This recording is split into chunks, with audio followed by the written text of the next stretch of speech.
안녕하세요. 어, 유명한 철학자들의 생애와 사상, 영구장기 고전 읽기가 진행되고 있습니다.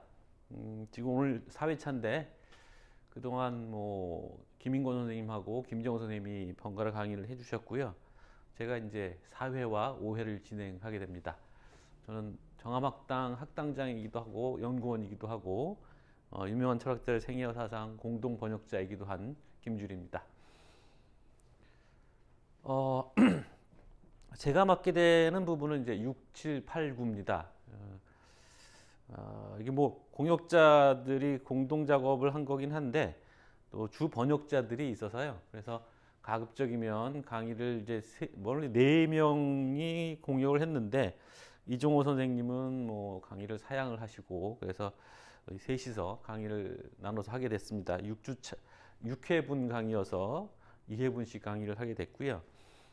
그래서 가급적이면 주 번역을 담당했던 쪽을 강의할 수 있게 이렇게 하긴 했는데 이게 딱 서로 범위도 좀 다르고 그래서 딱 맞아 떨어지지 않습니다. 그래서 1권은 원래 김정호 선생님이 담당하셨던 부분이라 1권에 김정호 선생님이 하셨고 2권은 김인권 선생님 번역이고 3권은 제 번역입니다만 그걸 이제 묶어서 해야 되기 때문에 2, 3권을 이제 김인권 선생님이 하셨고요. 그다음에 4권하고 5권인데 4권하고 5권이 이제 그 소유학파 아리스토텔레스 이쪽에서 여기 이제 김정우 선생님 번역이셨고 4권도 제 번역이긴 합니다만 그래서 묵느라고 4, 5권 이제 강의가 이루어졌던 거고요. 6, 7권 중에서 6권은 원래 이제 이정호 선생님 번역이셨고 근데 이제 제가 7권을 번역했다 보니까 이 묶여서 또 6, 7권이 됐고요.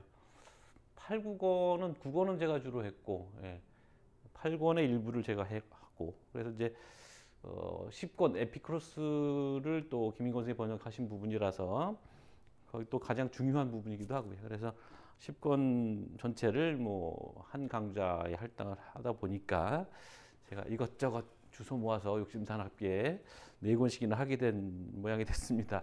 6, 7, 8, 9 이렇게 되는데 여러 차례 아마 강의를 진행하셨던 분들이 말씀하셨을 것 같습니다만 디오게네스 라에르티오스에서 가장 중요한 부분들을 말하자면 7권하고 10권을 일단 가장 중요한 부분으로 꼽습니다. 그래서 7권의 스토아학파 그리고 10권의 에피쿠로스 학파는 다른 데서 찾기 힘든 자료들이 수록되어 있기 때문에 중요한 자료들로 꼽고 있습니다. 또 스토아학파 부분은 또 길기도 하고요. 에피쿠로스와 마찬가지로. 그래서 오늘 아마 강의를 진행하다 보면 7권을 다 마치지는 못할 것 같고요. 8, 9권은 나름 또 중요한 가치들이 있긴 합니다만 8, 9권은 조금 더 소략하게 다룰 수 있다면 그래서 다음번 강의에 7권과 나머지 권을 같이 다루고자 하는 게 이제 제 의도이긴 합니다만 강의를 이제 진행해 봐야 할 것 같습니다. 자, 여기도 6, 9권이라고 되어 있습니다만 뒤에 이제 나와 있는 이 부조는 철학자들이 토론하는 장면을 담았다고 해서 제가 일단 전체 표지로 잡아봤고요.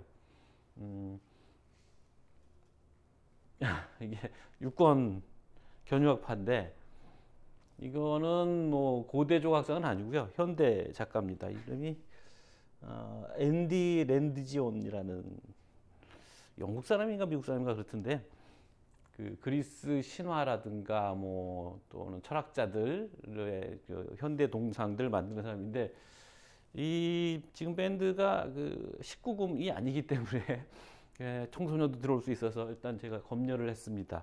뭔지는 아시겠죠? 딱 보니까 견유학파 특히 이제 디오게네스의 정신을 아주 잘 보여준다고 생각했습니다.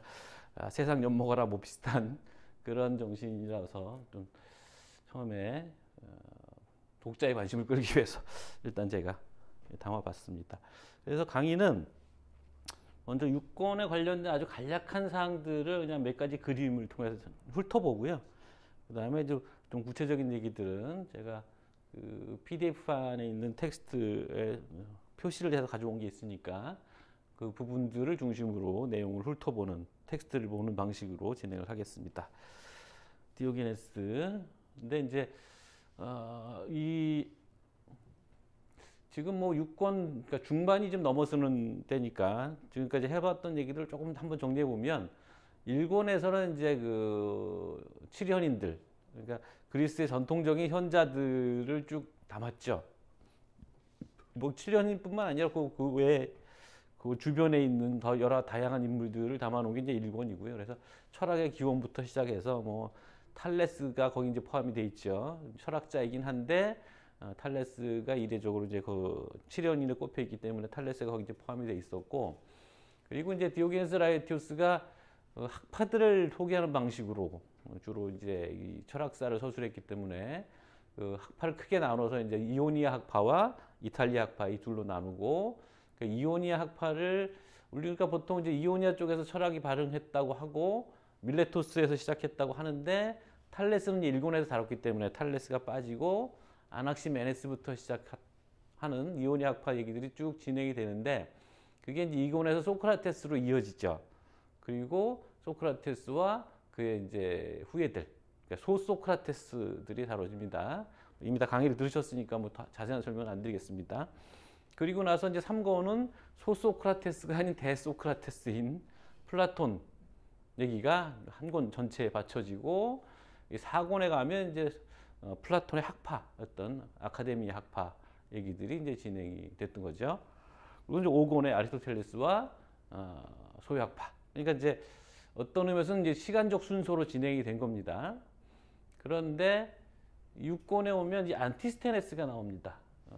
안티스테네스는 원래 소소크라테스 학파에 속하는 사람인데 일부러 이 사람을 따로 빼서 왜 이쪽 6권에 담았느냐 하면 안티스테네스를 보통 이제 그 퀴니코스 학파, 견유학파의 시조로 꼽기 때문에 그 견유학파가 결국 7권에 나오는 스토아랑 연결이 되거든요, 학통이. 그래서 그걸 때문에 이제 일부러 안티스테네스를 남겨놨다가 6권에다 연결을 지은 것 같습니다.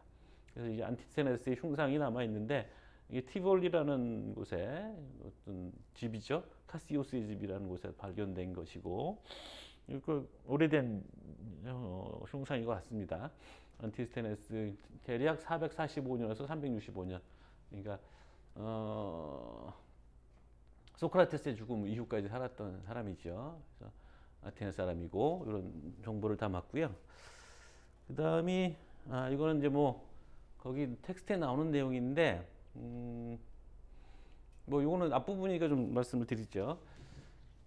그러니까 안티스테네스는 소크라테스 이전에 이미 자기의 학생들을 가지고 있었던 사람인데 소크라테스에게 이제 소크라테스의 제자가 새삼스럽게 된 거죠. 그래서 뭐 자신도 소크라테스에게 투신했고 자신의 제자들에게 함께 소크라테스 동료 제자가 되고 보냈을 정도로 소크라테스에게서 얻은 바가 많았다. 또 페이라이에우스, 아테네의 외항입니다. 우리식으로 따지면 인천인데 인천보다 훨씬 가깝죠. 거기서 살고 있었는데 매일 40스타디온, 그러니까 이제 8km인가 아마 그 정도 될 거예요. 그 정도 되는 길을 걸어가서 소크라테스 이야기를 들었고 소크라테스로부터 인내심, 카테리콘이라는 말이 있고요. 부동심, 아파테스라는 말이 있습니다. 견유학파적 삶의 방식을 취한 최초의 사람이 되었다. 근데 여기 이제 부동심 같은 표현, 아파테스 같은 표현들은 뭐라고 할까요? 그 클래식 그리스 그리고 이제 플라톤, 소크라테스 시대 텍스트에 나오던 말은 아닌데, 보면 이제 이게 견유학파 그리고 그 이후에 스토아학파 이런 쪽에서 많이 쓰는 말인 거죠. 그래서 이건 뭐 시대착오적인 좀 용어라고 할 수 있겠습니다. 그래서 뭐 소크라테스가 이런 아파테스라는 말을 썼다기보다는 후대의 철학 용어가 일로 넘어온 거라고 이제 생각하시면 될 것 같고, 인내심 같은 경우에는 이제 그 플라톤보다는 그 크세노폰이 이제 소크라테스 이런 부분들을 강조하죠. 안티스테네스도 이제 그런 쪽에서 소크라테스를 닮으려고 했던 사람이고, 달리 말하면 소크라테스를 그런 쪽에서 이해했던 사람인 거죠. 6권 이전에 나오는 얘기고요. 그 다음에 그는 또 언명을 이런 식으로 정의한 최초의 사람이다. 언명이란 사태가 무엇이었는지 또는 무엇인지를 밝히는 것이다 라고 했는데, 요 얘기가 뭐 당연한 얘기처럼 이제 들리는 거긴 한데, 사실은 이제 이게 좀 히스토리가 있습니다. 그래서 3권 35절에 들으셨을 텐데 이 둘이 이제 플라톤과 좀 앙숙지간이었습니다. 이 안티스테네스도 상당한 문필가였고 플라톤도 역시 그래서 그런지 몰라도 라이벌 의식들이 좀 있었다고 해요. 그래서 플라톤을 비판하는 작품을 썼다는 거죠. 사톤이라는 책을 썼고 여기서 이제 반박 불가능성에 대한 얘기를 하는데 그러니까 안티스테네스의 철학적인 주장인 거죠. 그런데 그러니까 반박이라는 것이 가능한 게 아니다라는 생각인 건데 이 구권 회의주의 쪽을 다룬 구권에 가게 되면 53절에 이제 에우티데모스라는 작품이 있습니다. 플라톤 에우티데모스라는 작품이 있는데 그 에우티데모스는 소피스트인데 그 작품 안에서 에우티데모스와 디오니소도로스라고 두 형제 소피스트들이 반박 불가능성 논변을 펼치거든요. 285E에서 286C쯤에 나오는 건데 이 반박 불가능성이 이 사람들 고유의 작품이 아니고 다른 사람 건데 안티스테네스일 거라는 암시가 9권 53절에 나옵니다. 여기에 이제 반박 불가능성이 어떻게 우리는 뭐 일상적으로 다 반박을 하니까 누구의 말을 반박을 하는데 그게 안 된다는 철학적 주장을 하게 되는 전제 근거에는 하나의 대상에는 하나의 진술만 있다. 다른 진술이 가능하지 않다라는 거죠. 그런 이제 입장이 깔려 있는데 그게 이제 안티스테네스의 입장이라는 것이고 바로 여기 3절에 나온 엄룡이랑 사태가 무엇인지 또는 무엇인지를 밝히는 것이다라는 이 말이 바로 그 철학적 입장을 보여주는 말이라는 겁니다. 처음에는 이제 수업 준비를 이런 식으로 PPT에다 넣으려고 했는데 너무 많아서 그래서 이제 꾀를 부리느라고 PDF로 바꾼 겁니다. 자, 그 다음에 등장하는 사람이 디오게네스고 디오게네스야말로 이제 명실상부한 시노페이 디오게네스 그 명실상부한 견유주의 학파의 시조가 되는 거죠. 사실은 안티스테네스가 말하자면 이제 디오게네스의 스승인 것이냐에 대해서는 뭐 설왕설래가 있습니다. 우리 책에는 뭐 서로 교류하는 얘기들도 나오긴 하는데 제가 이제 이 강의를 준비하느라고 몇 가지 논문을 좀 찾아봤습니다. 뭐 시간이 많지 않으니까 뭐 서양 논문은 그렇고 우리나라 학자들이 쓴 논문을 좀 찾아봤는데 논문이 별로 없어요, 사실은. 퀴니코스 학파 일단만 놓고 봐도. 근데 그 몇 안 되는 논문의 저자들이 다 학당 연구원들이라는 게 참 자랑스러웠고요. 그 다음에 이제 거기서 인용하고 있는 전거들의 많으면 7, 80%, 적으면 한 5, 60% 이상은 다 이 디오게네스 라에티오스 책에서 나온다는 거. 그래서 또 한번 좋은 책을 번역했구나라는 뿌듯함을 또 가질 수 있었는데요. 하여튼 제가 봤던 논문 중에 김윤석 선생 논문이었던 걸로 기억하는데 김윤석 선생 논문에는 아니 뭐 이건 뭐 학자들끼리 많이 논란을 벌이는 거라서 안티스테네스와 디오게네스가 그렇게 뭐 바로 뭐라고 해야 되나 직접적인 제자 스승 관계는 아닐 거다라는 생각들이 많이 있습니다. 뭐 연령의 문제도 있고 뭐 그래서 아마 교류는 있었겠으나 적극적인 뭐 사제 관계는 아닐 거다 뭐 이런 얘기들을 합니다. 근데 고대에도 뭐 비슷한 생각들이 있었던 것 같은데 적어도 이제 이 고대의 전통이 있습니다. 그러니까 대체로 사제지간을 만들어주고 싶어 하죠. 그러다 보니까 안티스테네스를 통해서 사실은 소크라테스랑 연결짓고 싶은 거죠. 그러다 보니까 이제 사제관계가 만들어진 거고요. 어쨌든 우리가 본격적인 견유학파라고 할 수 있는 건 바로 디오게네스인 거고 잘 아시다시피 통 속의 철학자인 거고 견유라고 했기 때문에 굳이 개들이 따라다녔을 거라고 누가 추정을 한 것 같아요. 어떤 화가의 작품인데 그래서 기원전 412년에서 404년 그러니까 플라톤도 살았던 시기였던 거죠. 그래서 플라톤과 같은 시대를 살았던 사람입니다. 요 유명한 그 알렉산드로스와 그 디오게네스 간의 일화가 담겨져 있고요. 아무리 그 알렉산드로스가 그랬겠어요. 뭐 내가 알렉산드로스가 아니었으면 이 사람처럼 살고 싶다고 그랬대는데 뭐 사실일 것 같지는 않은데 이것도 사실은 이제 전통입니다. 그러니까 정치가 내진 장군과 철학자를 커플로 묶는 거. 이건 예전부터 그러니까 뭐 페리클레스와 아낙사고라스라든가 뭐 이런 식의 커플링들이 있는데 그런 전통이 아마 따른 것일 것 같습니다. 이 재밌는 그림을 제가 찾았습니다. 이거는 일본 사람이 그린 디오게네스입니다. 그래서 이름이 시모무라 칸잔이라는 사람이고 1903년에 그렸어요. 그러니까 이 사람 서양 유학을 갔던 사람인데 거기서 이제 이 동양화풍의 그림들을 그린 거고요. 디오게네스를 마치 그 동양의 선사처럼 그렸죠. 뭐 저는 뭐 이 생각에 동의할 수밖에 없는데 그 디오게네스의 기행이라든가 이런 것들이 마치 그 불교에서 그 선사들이 보여주는 것 같은 그런 이제 파격적이어서 어떤 일상의 관습을 깨고 어떤 고정관념에 묶인 사고의 틀을 깨는 뭐 그런 역할을 하는 측면을 보고서 이렇게 그리지 않았을까 싶습니다. 꽤 유명한 화가더라고요. 이번에 처음 알았지만 이건 뭐 흉상이죠. 개가 옆에 붙어 있고 이 등을 들고 다니면서 대낮에 사람을 찾는다고 그러고 다녔다라는 그 일화랑 연결되어 있는 동상이고요. 이건 뭐 약간 현대화시킨 작품이고 그 견유학파를 비롯해 사실은 뭐 스토아도 그렇습니다만 또는 헬레니즘 시대의 철학 전반이 그렇고 더 나아가면 고대 철학 자체가 다 그렇습니다만 적어도 고대 철학의 주류는 철학이 학문적인 철학이 아니라 삶을 위한 철학이라는 거죠. 그런 정신을 읽어내는 사람들이 많이 있는데 대표적인 사람이 이제 그 이름을 까먹었다. 고대 철학이란 무엇인가라는 책을 쓴 학자가 프랑스 학자가 있는데 갑자기 생각이 안 나네. 그 사람의 책을 보니까 피에르아도의 책을 보니까 이 견유학파 철학을 디오게네스를 설명하면서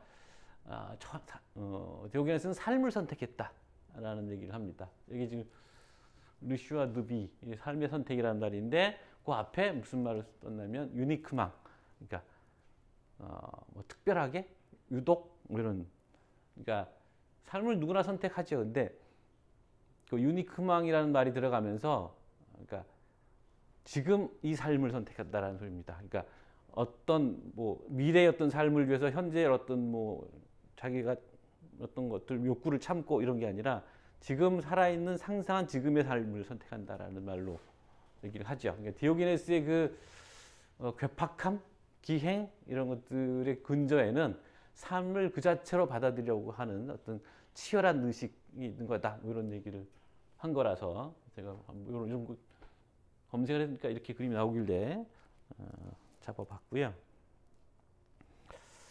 요거는 그 로마 황제 중에 율리아누스라는 황제가 있죠. 율리아누스가 300, 그러니까 AD 한 300년경 황제인데 철학자 황제입니다. 그래서 율리아누스는 배교자로도 알려져 있죠. 그러니까 그 로마에서 기독교가 공인된 이후에 다시 그리스의 문화로 돌아가려고 했었던 이 황제고 이것도 역시 검색을 하면서 그러니까 논문을 통해서 알게 됐는데 율리아누스가 어떤 얘기를 했냐면 견유주의 학파, 견유학파들이 타락했다. 견유학파의 본래 정신으로 되돌아가야 된다라는 얘기를 그 당시 했던 겁니다. AD 4세기쯤에 뭐 율리아누스는 로마의 황제가 그리스의 철학자들과 교류했고 이 사람 자체가 철학책을 쓴 사람이에요. 그런 것도 재미있지만 견유주의 학파가 로마 시대에 어떤 식으로 철학자 황제의 눈에 비쳤는지도 잘 드러나는 그런 장면이라고 생각해서 뭐 딴 건 별로 없어서 그 사람의 얼굴이 있는 동전을 가져온 건데요. 그래서 이제 그 견유주의가 어떤 식으로 되냐면 사실은 이제 견유주의 학파라는 거는 특별한 학설을 갖기가 좀 쉽지 않습니다. 그러니까 반문명적인 문명을 거부하는 이런 방식이고, 그러니까 공부를 해서 덕을 쌓는다고 생각하지 않고 실천을 하면서 덕을 쌓을 수 있다고 생각하는 사람들이기 때문에 사실은 화제지간을 갖는다는 것 자체가 애매하고 그래서 그 학통이라기보다는 어떤 의미에서는 삶의 선택 아까 얘기한 것처럼 삶의 선택이고 그 자신의 삶 자체를 하나의 가르침으로 보여주려고 하는 사람들인 거죠. 그랬는데 그것을 그러니까 문명이라는 것이 우리의 삶을 얼마나 오염시키고 있는지를 자기의 삶을 통해서 증명해 보이는 사람들이다 보니까 디오게네스처럼 여러 가지 이제 기행들을 일삼게 되는 거죠. 뭐 이따가 다시 나오겠습니다만 뭐 공공 장소에서 뭐 수음을 한다거나 뭐 이런 이제 충격적인 장면들도 막 나오는데 이게 이제 삶의 태도가 된 겁니다. 학통이 됐다기보다는 삶의 태도가 된 건데 늘 그렇듯이 이제 이런 것들이 겉멋으로 간 거죠. 그래서 이제 이 율리아누스 황제 시대에 이렇게 이제 여기저기 구걸 다니면서 철학자 행세를 하고 다녔던 사람들이 많았던 모양이에요. 그래서 율리아누스가 그건 디오게네스 또는 견유학파의 본래 정신이 아니다라는 건데 뭐 디오게네스도 그러고 다녔으니까 사실은 하고 다니는 거에서 차이가 있는 건 아닐 텐데 이제 어떤 의미에서는 그런 디오게네스였던 그 파격이라는 게 정신으로만 봤어야 될 건데 그게 이제 하나의 뭐 삶의 방식 그다음에 어떤 기행의 추종 이런 방식으로 흘러버렸다. 그래서 타락했다라고 얘기하는 얘기가 이제 율리아누스 황제 시대에 나온 얘기고요. 더불어서 같이 할 수 있는 얘기는 이건 뭐 이것도 한 논문에서 본 건데 그 예수가 견유학파의 철학자였다라는 설이 있더라고요. 그래서 이것도 뭐 여러 가지 문건들이 있고 그 성서 해석과 관련된 논의들이 좀 복잡하게 있습니다. 뭐 휴정전인가 뭐 그런 게 있어갖고 거기에 이제 어록들이 있고 그 어록들이 예수가 하고 다니는 행색들이거나 뭐 이런 것들이 그러니까 보통 이제 디오게네스는 아테네라는 도시 큰 도시에서 어떻게 보면 이제 문명 안에서 반문명을 외친 사람인데 예수를 이제 견유주의 철학자로 보는 입장에서는 예수는 이제 농촌 지역, 갈릴리 지역 이런 데서 하는 농촌 지역의 견유주의 학파다 뭐 이런 얘기를 이제 하고 있습니다. 거지 유사하다는 뜻이기도 하고요. 물론 이제 제가 본 논문에서는 뭐 아닌 쪽으로 얘기를 하고 있습니다만 어쨌든 우리가 뜻밖의 곳에서 견유주의를 만날 수도 있다는 거 그리고 그 견유주의라는 게 결국 상당히 헬리즘 시대에 널리 퍼졌던 여러 한 가지 삶의 형태, 선택 뭐 그런 것이라는 점을 뭐 같이 얘기할 수 있을 것 같습니다. 그밖에 이제 그 이어가는 철학자들입니다. 모니모스 같은 경우에는 뭐 따로 남아 있는 게 없어서 후대 철학사 체계에서 형상화시켰던 그림을 여기다 담았고요. 여기도 이제 기원전 4세기 시라쿠사 출신 사람이고 여기 오네시크리토스 이거는 오네시크리토스가 역사책도 썼는데 그 역사책에서 이제 그 알렉산드로스가 아마존 여왕의 내방을 받았다라는 얘기가 담겨 있어서 그 장면을 담은 얘기입니다. 아스티팔라이아라는 곳 출신이고 이 크라테스는 이제 테베 사람이고 여기도 이제 기원전 365년, 285년 이렇게 되죠. 그다음에 이 크레타스가 우리 책에 나오는 일화 중에 보면 부자였는데 자기 돈을 이제 뭐 강에다 받았는지 거기다 버렸다라는 얘기가 있습니다. 바로 이제 그 장면입니다. 이게 팔마지오반바네라는 화가의 작품이고요. 1563년에서 1628년 사이 작품이라고 보여주고 있습니다. 그리고 메트로클레스는 처남일 텐데, 그래서 마로네이아 출신의 처남이면서 이 사람이 추종자였던 거고, 바로 히파르키아가 이 메트로클레스의 누이였죠. 그래서 철학사에 흔치 않은 철학자 부부인데 게다가 견유주의 학파여서 또 이 당시 그 사교계 아주 큰 스캔들이 됐던 점잖은데 교수였는데 그지 철학자한테 반해갖고 결혼한 얘기가 나옵니다. 말하자면 요즘으로 따지는 뭐 히피들, 요즘은 아닙니다. 히피 같은 거였죠. 여기도 마로네이아 출신이잖아요. 요거는 이제 이따가 다시 나오겠습니다만 이건 뭐 좀 근대나 중세풍이죠. 어쨌든 이게 이제 히파르키아인데 크라테스와 결혼하겠다고 고집을 부리니까 크라테스가 나는 그런 사람 아니다 뭐 이러면서 사실은 이제 옷을 벗어 보였다고 하는데 여기는 그렇게까지 못했던 것 같고요. 그리고 그 일화를 담고 있는 이게 17세기 작품이군요. 야곱 캐츠라는 동판화죠. 그 다음에 이제 메니포스라는 인물, 페니키아 출신입니다. 이 그림도 재밌는 그림이에요. 여기 메니포스라는 사람을 그린 건데 그린 사람이 고야입니다. 고야. 원래 오리지널은 벨라스케즈가 그린 거였고요. 이 메니포스가 굉장히 이제 재치 있는 작품들을 썼다고 그래요. 그래서 우리한테는 유명하지 않은데 이 사람의 그 작품이 좀 남아있지는 않거든요. 근데 이 사람의 작품을 봤던 사람들이 이 사람의 영향을 받았기 때문에 그래서 고야의 그림으로까지 남게 된 거죠. 물론 전혀 고대인처럼 보이지 않습니다. 현대 고야 시대의 사람 어떤 풍으로 그려진 거죠.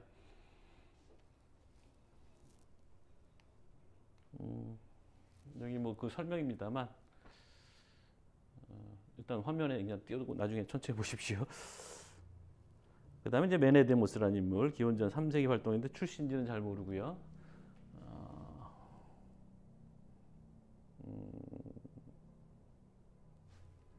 이건 왜 들어갔는지 모르겠네요. 메니포스 얘기가 나와 있네 여기는. 자, 이게 이건인데요. 보시면서 보면 이 출신지들이 아테네가 하나도 없어요. 그러니까 뭐 짐작이기도 하고 뭐 아마 맞을 텐데요. 그러니까 이게 바로 헬레니즘 시대의 정황을 보여주고 있는 거라고 생각합니다. 그러니까 아테네에서 활동하고 했던 아테네 사람이 아닌 사람들, 아테네 뭐 도시가 갖고 있는 국제적인 명성도 우리가 얘기할 수 있겠고, 당연히 이제 철학의 수도였기 때문이기도 하고요. 그러면서 그 헬레니즘이라는 어떤 제국으로 묶인 곳에서 그 왕래들이 많이 이루어지고, 또 한편에서는 헬레니즘, 그러니까 폴리스가 무너지고 헬레니즘이 들어서는 시기에 사람들이 갖고 있던 문화적 충격들, 이런 게 이제 키니코스 학파 방식으로 발산이 됐던 게 아닐까. 그러니까 기댔던 문명이 무너졌을 때 갖는 환멸, 이런 것들이 키니코스 같은 학설로 또는 삶의 태도로 떠났던 게 아닐까, 이런 생각을 해보게 됩니다. 자, 이 정도 하고요. 텍스트를 좀 보겠습니다. 양이 많아서 어떻게 될지 모르겠습니다. 뭐 그래서 좀 자잘한 것들은 좀 생략을 하고요.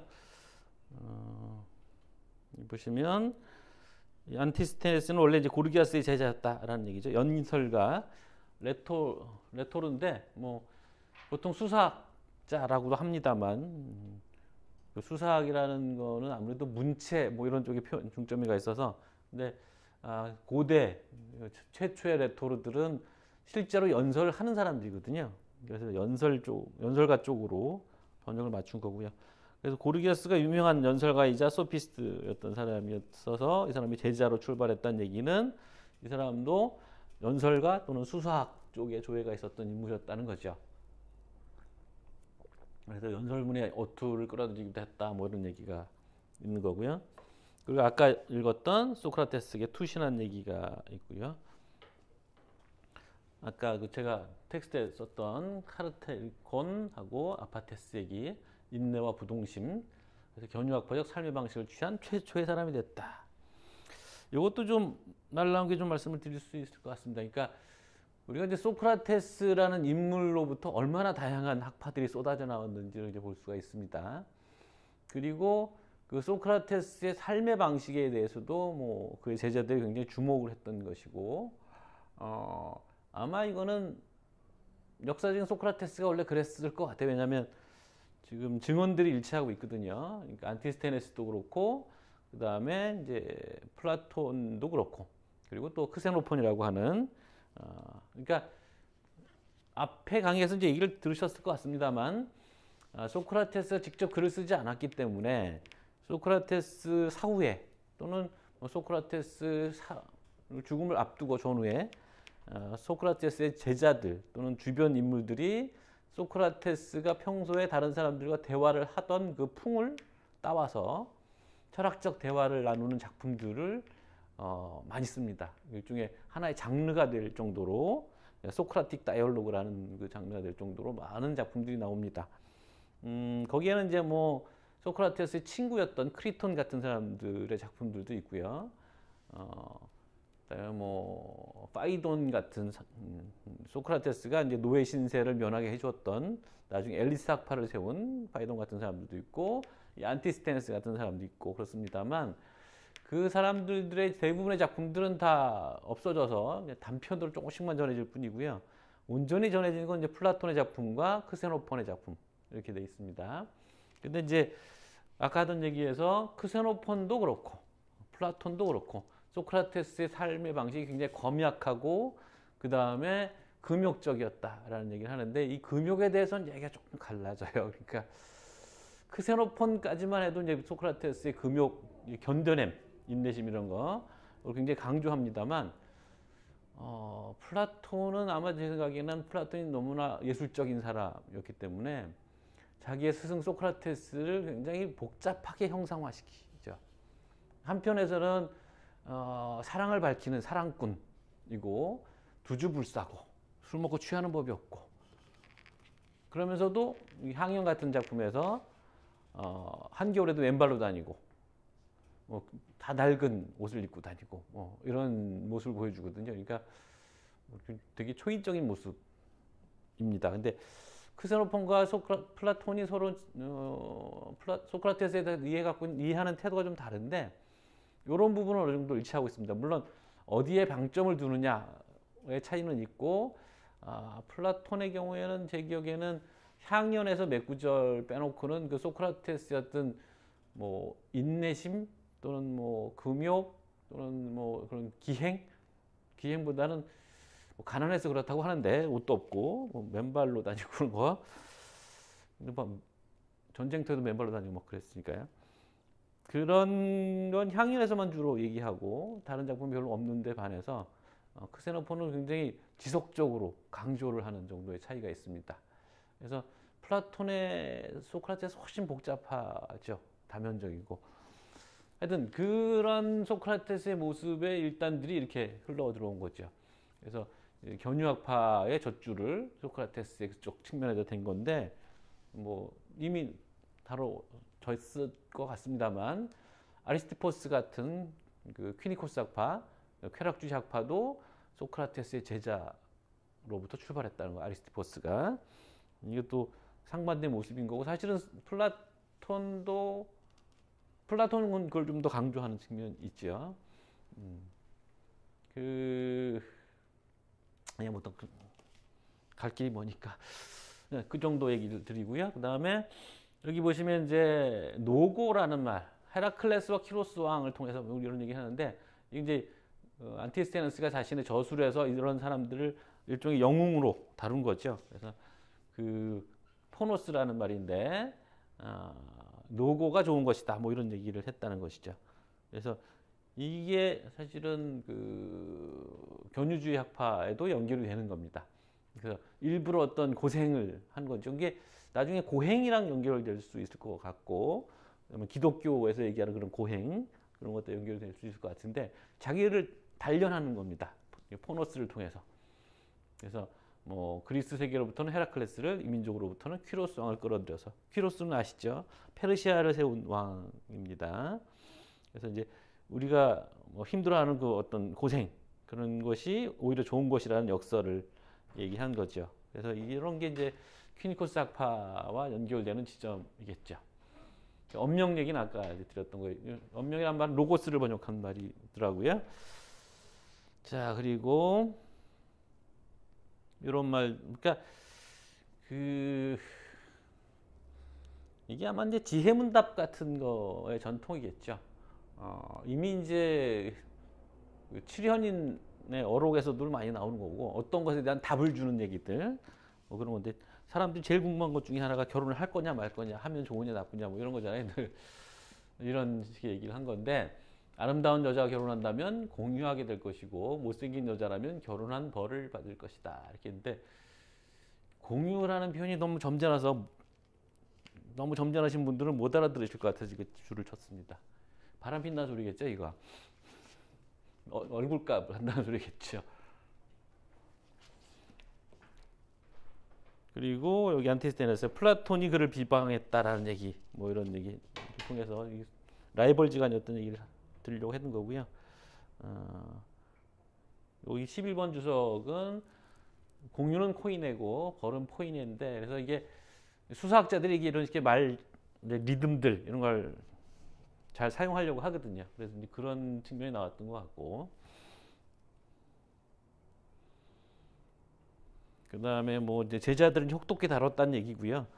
왜 제자를 혹독히 다루냐 하면 의사도 환자에게 그렇게 한다. 그러니까 이것도 이제 퀴니코스 학파의 전형적인 특징인 겁니다. 그러니까 문명에 찌든 잘못된 삶의 양식을 깨부수기 위해서 이런 식으로 이제 한다는 거고, 여러 차례 이런 유사한 이제 그 일화들이 등장을 합니다.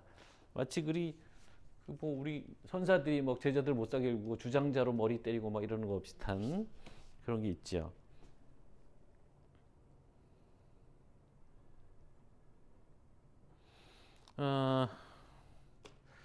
요거는 이제 기억해둘 것을 적은 것을 잃어버렸다고 푸념하자 그는 그것을 종이가 아니라 영혼에도 새겨 넣었어야 했다고 뭐 이제 말했다는 건데, 요거 뭐 별건 아닙니다만 이 얘기는 사실은 그 당시 어떤 문화적인 분위기 이런 걸 얘기하는 측면이 있다고 생각합니다. 그러니까 당연히 그리스의 글자는 뭐 새로 만들어졌다고 하는데도 그게 BC 8세기였고요. 그래서 뭐 문자 자체가 낯선 건 아니고, 또 그리스 문자는 발음 문자이기 때문에 글이 배우기 어렵지 않거든요. 근데 이런 얘기가 아직도 남아있다는 것, 종이가 아니라 영혼에 새겨야 된다는 얘기는 여전히 구술문화 중심이었다는 것이고, 기록하고 이런 것들에 대한 어떤 그런 걸 천시하는 정신, 이런 것들이 있고, 암기하는 거, 이게 구술문화의 전통이니까 이 얘기는 플라톤의 파이드로스에도 고대 비슷한 형태로 나옵니다. 지혜로운 자들은 영혼에 쓴다 뭐 이런 얘기들 하는 거고, 뭐 굳이 지혜로운 사람들이 종이에다 뭘 적는 거는 나중에 나이 들었을 때 즐기기 위해서 하는 것 정도다 뭐 이런 식의 문자 문화에 대한 어떤 비판 의식이 여전히 있었다는 걸 뭐 체크하기 위해서 한 것이고요. 여기 제가 이거 사르 깊은이라는 건 번역어가 그렇게 썩 마음에 안 들어서 대안을 한번 적어본 거고요. 스푸다이오스라는 말인데, 여기 뭐 시학에도 나오는 말이고 유명한 말입니다. 진중한 정도가 좋지 않았을까 뭐 이런 생각을 했던 거고요. 그다음에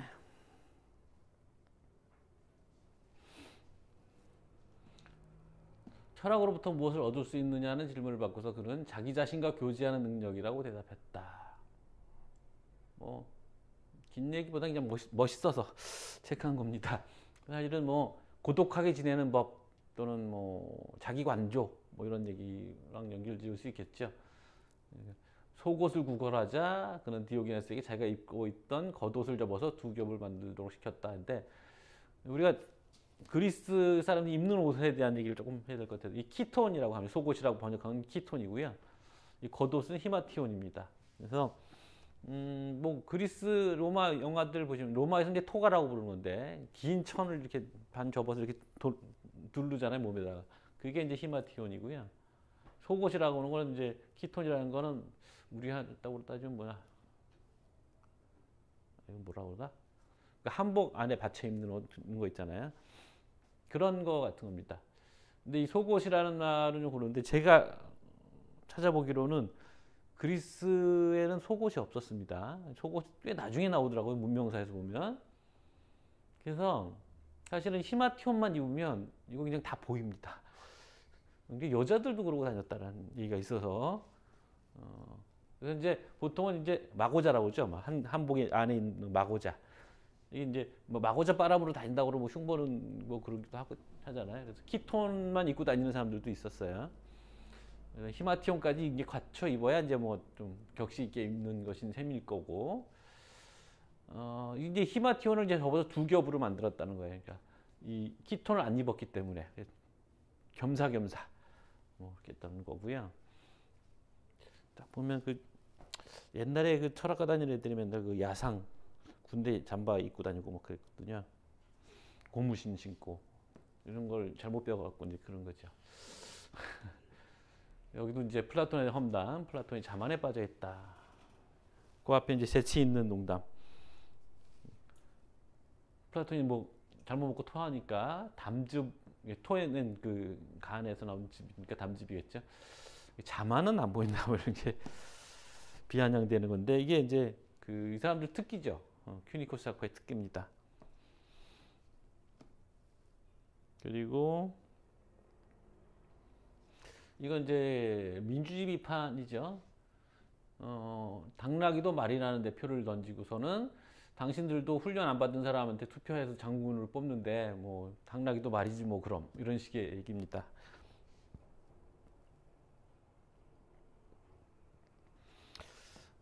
여기도 그가 자기 옷의 해진 부분을 눈에 보이게 드러내자 이것을 본 소크라테스는 나는 옷을 통해 당신의 명예욕을 보라고 말했다.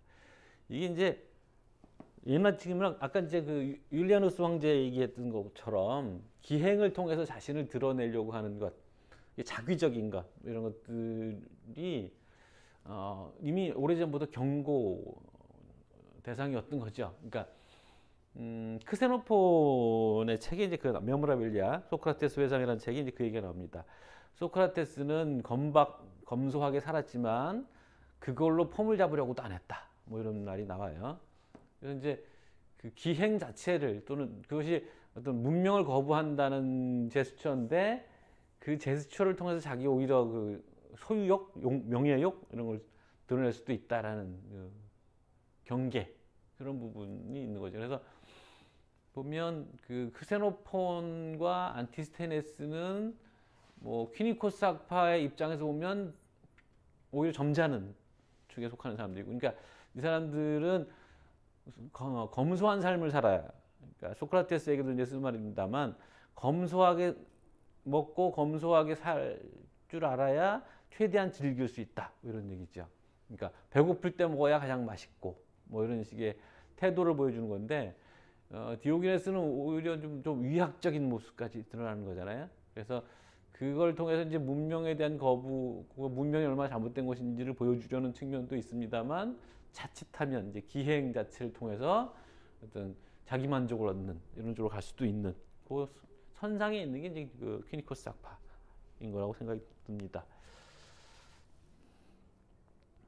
아직 9절밖에 못 하고 있네요. 그다음에 아니토스의 추방과 멜레소스 처형 뭐 얘기가 있는데, 이거는 이제 소크라테스를 고발했던 사람들이죠. 그래서 2권 43절에 나왔던 얘기가 여기 다시 나오는 거고요. 근데 실제로 안 그랬을 거라고 봅니다. 이건 이제 디오게네스를 유시한, 그러니까 뭐 후대 사람들이 보기에 아테네인들이 너무나 어리석은 짓을 했기 때문에 그걸 좀 면하게 해주려는 뭐 그런 후대에서 그래서 만들어낸 얘기일 거라고 생각합니다.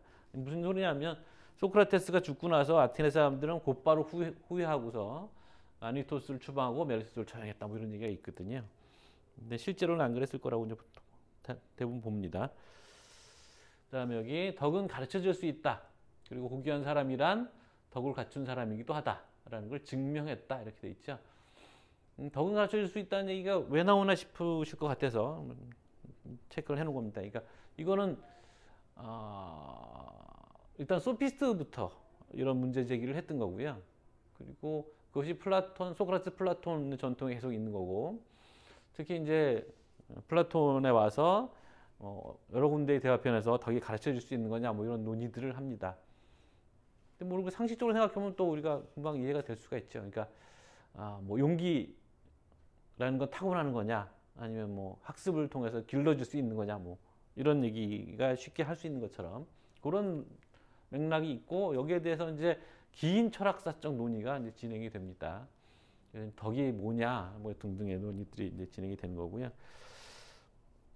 그래서 이제 이 덕은 행복을 위해서 그것으로 충분하다. 그러니까 덕이 있으면 행복해진다라는 소리겠죠. 그래서 덕을 갖추는 데는 소크라테스적인 강인함 이외에는 아무것도 필요하지 않다. 아까 제가 지나갔습니다만 아까 노고, 포노스 그게 이제 반플라톤적이다라는 얘기를 했는데 그게 무슨 소리냐면 소크라테스는 덕은 알미라고 얘기했잖아요. 근데 이제 이건 한쪽 편에서는 그게 플라톤적 독해일 수 있죠. 근데 여기서는 지금 소크라테스 강인함이라고 하는 거죠. 이게 알미의 문제가 아니라고 생각하는. 그러니까 노고를 통해서 단련을 통해서 덕을 기를 수 있다고 생각하는 쪽이 있는가 하면 소크라테스의 뭐 덕은 알미다라는 그 라인을 끝까지 타고 올라간 플라톤의 경우에는 조음의 이데아를 볼 때 비로소 완전한 덕 있는 사람이 된다라는 지적인 측면의 덕을 이해하는 그런 전통이 또 있는 거거든요. 그래서 이게 그 플라톤적인 전통과 다른 길을 가고 있다는 거를 말씀드린 거고요. 덕은 행복을 위해서 그걸로 충분하다. 뭐 이 얘기도 사실 국가 논의 같은 데서 나오듯이 뭐 정의라는 게 그 자체로 좋은 거냐, 그 결과로 좋은 거냐, 아니면 둘 다 때문에 좋은 거냐, 뭐 이런 얘기 하잖아요. 거기에 논란에서도 있는 거고, 이 덕과 행복 간의 관계의 문제가 스토학파 그리고 에피크로스 뭐 등등으로 계속 또 헬레니즘 전통 안에서 계속 논의가 되는 주제인 것이죠. 그래서 여기 덕은 행동에서 나오는 것이어서 많은 말들과 배움이 필요하지 않고, 그 얘기가 바로 이제 행동주의 뭐 그런 측면이고, 현자는 자족적이다라는 얘기로, 이건 이제 역시 현자가 자족적이라는 얘기는 스토아 전통으로 이어지는 겁니다. 그러니까 뒤에 다시 얘기가 나옵니다만 제논이 처음에 철학자로서의 수업을 시작한 게 크라테스로부터였고, 크라테스가 견유주의 학파 철학자였기 때문에 그 스토아파에는 견유주의가 많이 들어와 있습니다. 그래서 그 중에 하나가 이제 자족적이라는 거고, 물론 이건 아리스토텔레스, 니코마코스 윤리학에도 나오는 얘기죠. 나쁜 평판은 좋은 것이고 노고 같은 것이다. 이런 것도, 그러니까 자기를 그 안에서 단련시키는 거겠죠. 그래서 역설적인 얘기를 하는 거죠. 나쁜 평판이 좋은 거라는 거. 이건 플라톤 국가에도 그런 얘기 나오죠. 그러니까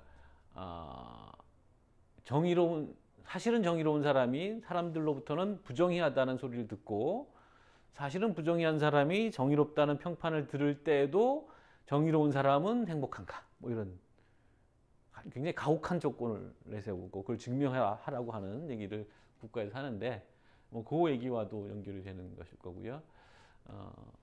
현자는 기성의 법률이 아니라 덕에 의거해서 시민 생활을 영위한다. 요게 이제 또 그 퀴니커스의 전통과 연결이 되어 있는 거죠. 기존 체계를 거부하는 측면이 있고, 여기 보시면 요거는 이제 이종호 선생님이 다뤄놓으신 주석인데, 그래서 이제 이런 의지의 철학, 의지를 통해서 덕을 쌓는 뭐 이런 측면이 개념적 정의 추론을 중시하는 소크라테스 철학과 거리가 있다라는 이제 선생님의 주석이 있는 거고요. 여기도 보면 이제 소크라테스적 강인함이라고 해서 이스키스라는 말을 쓰고 있는데, 이 이스키스라는 말은 사실은 육체적인 것과 정신적인 것 둘 다를 아우르기 위해서 쓴 말입니다. 소크라테스 힘세다라는 뜻만은 아닐 거잖아요. 그런데 그런 만큼 뒤에 나온 디오게네스에도 나옵니다만, 디오게네스는 육체적인 훈련도 게으리 하지 않았다, 뭐 그런 거예요. 추위를 견디고 뭐 이런 훈련들도 했다는 거죠. 덕의 중심에 알보다는 의지를 위치시켜서 그에 따른 실천을 노고로 규정하고 그 노고에 덕과 행복을 결합시키는 방식이다라는 주석이 달려 있고요.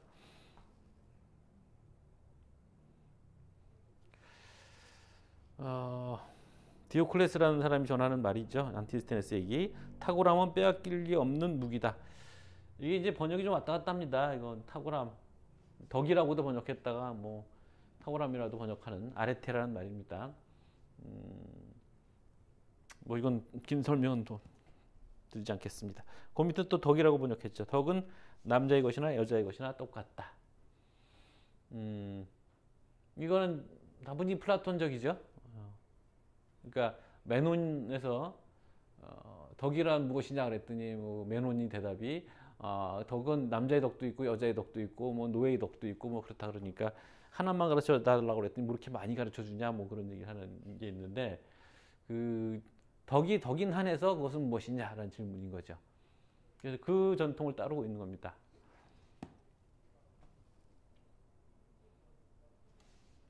사료라는 얘기가 나오고 38번 예, 프로네시스를 사료라고 옮긴 거고요.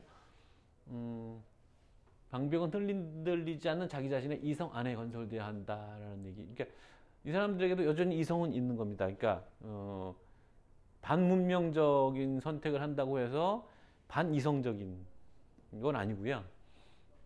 이성을 중시하는 전통은 여전히 이어져 있고, 퀴노사르게스라는 장소 얘기가 나오고요. 퀴노사르게스 흰개라는 의미를 갖는다는 건데, 퀴노스가 개고 아르게스가 이제 여러 가지 뜻이 있는데 여기서 아르게스는 희다라는 뜻이고요. 이게 체육관인데 여기 써놨듯이 서자들이 모이는 곳이었다고 해요. 그러니까 이게 우리 옛날 조선에도 뭐 그 서자들은 서자들끼리 놀아야 되잖아요. 이 동네도 굉장히 체면 따지는 동네라서 그래서 서자들이 놀던 곳이고, 그래도 뭐 노예들은 아니니까 사회적으로 인정을 좀 덜 받는 그런 동네라서 사실은 이제 여기 안티스테네스도 지금 완전한 아테네인이 아니었다라는 얘기가 나오잖아요. 그래서 서로 급이 좀 비슷한 측면이 있는 것 같고요. 그래서 이제 이 퀴니코스 학파는 나중에 또 나오겠습니다만 세계 시민주의의 첫 번째 산실입니다. 디오게네스가 처음 그 말을 한 걸로 되어 있고요. 그래서 이제 신분고하를 따지지 않는 정신이 퀴니코스에 있죠. 그러니까 이게 사실은 반문명적이라는 거는 반폴리스적인 것이고, 폴리스가 갖고 있던 기존의 규범들, 악습들 이런 것에 대한 반대한다는 뜻도 되기 때문에 그런 거고요. 여기 이제 안티스테네스로부터 퀴니코스의 연원을 찾는 입장에서는 아까 퀴노사르게스 같은 말에서 퀴니코스가 나왔다거나, 아니면 안티스테네스가 스스로 하플로퀴온이라고 불렸다는 거. 여기 이제 뭐 순수한 견유학파, 토종계라는 뜻이다 뭐 이런 얘기 있죠. 토종계가 아니었는데 반만 아테네인이었는데. 그리고 절이 끝나고 50분 됐으니. 네, 그렇죠. 여기까지만 하죠. 스토아 학파들 가운데 가장 남성적인 학파를 창시한 사람이다라는 얘기가 있죠. 이 표현은 뭐 퀴니코스 학파를 스토아 학파의 하나인 것처럼 이렇게 되어 있습니다만, 예, 오늘 뭐 3시간 수업이라서 우리 중고등학교 방식을 따라서 고등학교군요. 50분 하고 10분 쉬고 하겠습니다. 4시에 다시 시작하겠습니다.